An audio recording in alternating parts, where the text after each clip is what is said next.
Hey guys, Julie Gonzalez here. Now you may notice that I look a lot different than what I did previously, like right about a few days ago.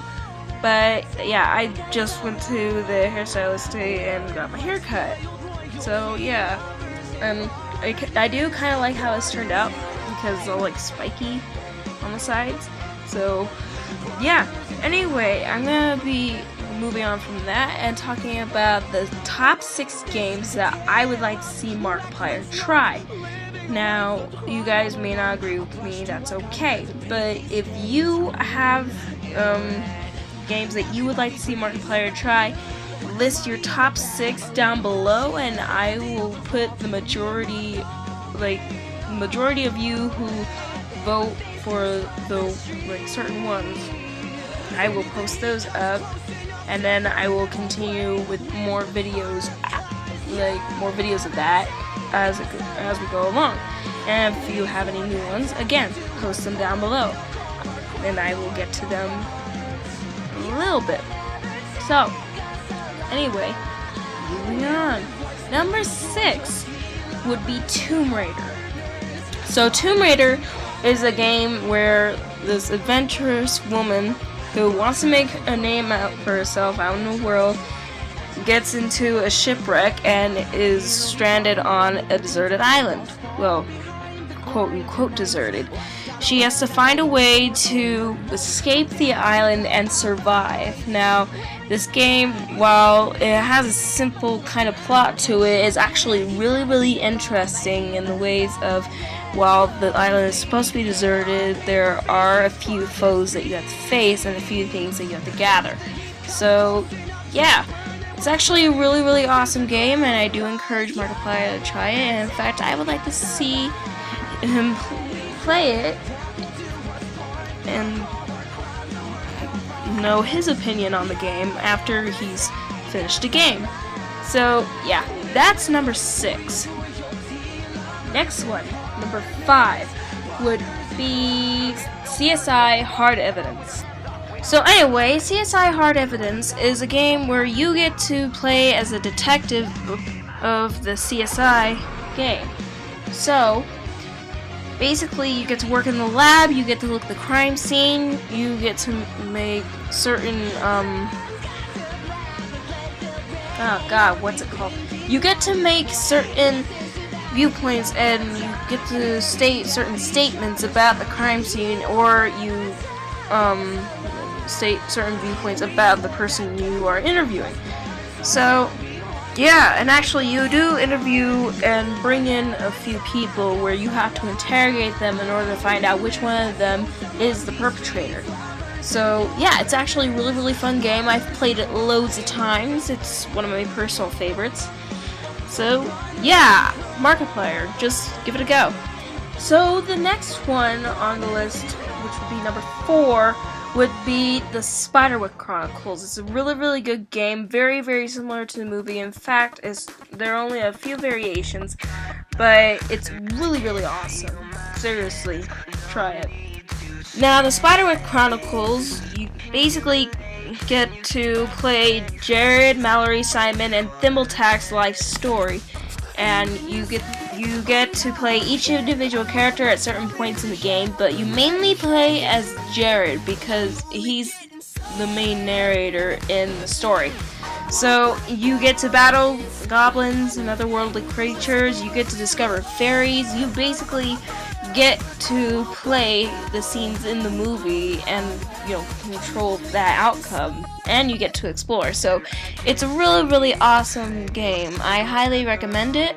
And yeah, so let's move on. So, right, the next one would be The Testament of Sherlock Holmes. Really, really good game. I've played it about 3 times already, full on through. Yeah, it's really, really good, and it's actually a follow-up to another Sherlock Holmes game that I will be mentioning later on in the video.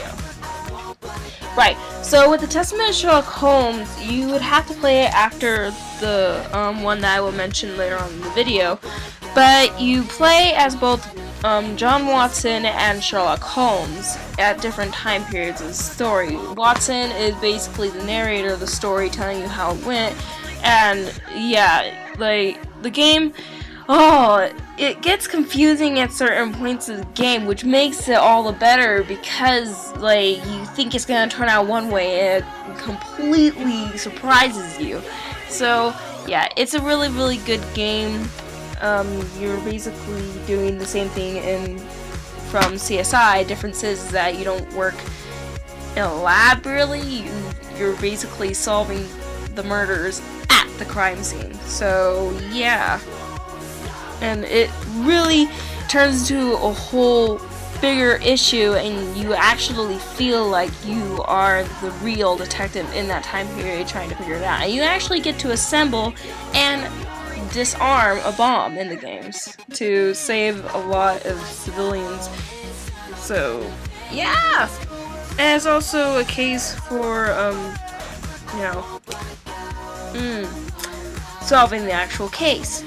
So, next one, which is number 2, and that one would be Naughty Bear. So, for all you perverts out there, no, it's not a perverted game. It's actually a really, really intense game, and I'll actually explain it to you. So, Naughty Bear is a game where you are playing as a bear who has not been invited to a party from his so-called friends. So, he feels really, really rejected. And he's not the kind of bear that you would really piss off. So, he basically goes around, scares them, and basically murders them. So, yeah, it's a really fun game. I've played it so many times. I usually do it when I'm stressed. So, yeah, but yeah, check out the game. It's really, really awesome. And yeah, you basically get to experience different deaths with different weapons. So, yeah, check it out. So, finally the last one, my personal favorite. Number 1, Sherlock Holmes vs. Jack the Ripper. So, with Sherlock Holmes vs. Jack the Ripper, you play as both John Watson and Sherlock Holmes. And you basically, the whole time, are trying to find out who the killer is, like, who is the identity of Jack the Ripper. At first, you don't know, like, Jack the Ripper isn't even a name in the beginning of the game. But as time passes and more murders happen, the name Jack starts to appear in the story. Now, you have to solve the crimes by reenacting them at the scene of the crime when no police are there. So, yeah, it's really, really good game. I mean, like, the deductions are awesome. The chemical part of the game is really cool. And also the part where you have to, like, take pig heads and slice their necks in order to decipher what was the murder weapon is also really, really cool. So, yeah. Again, a detective game, but it's kind of a mix of horror in them.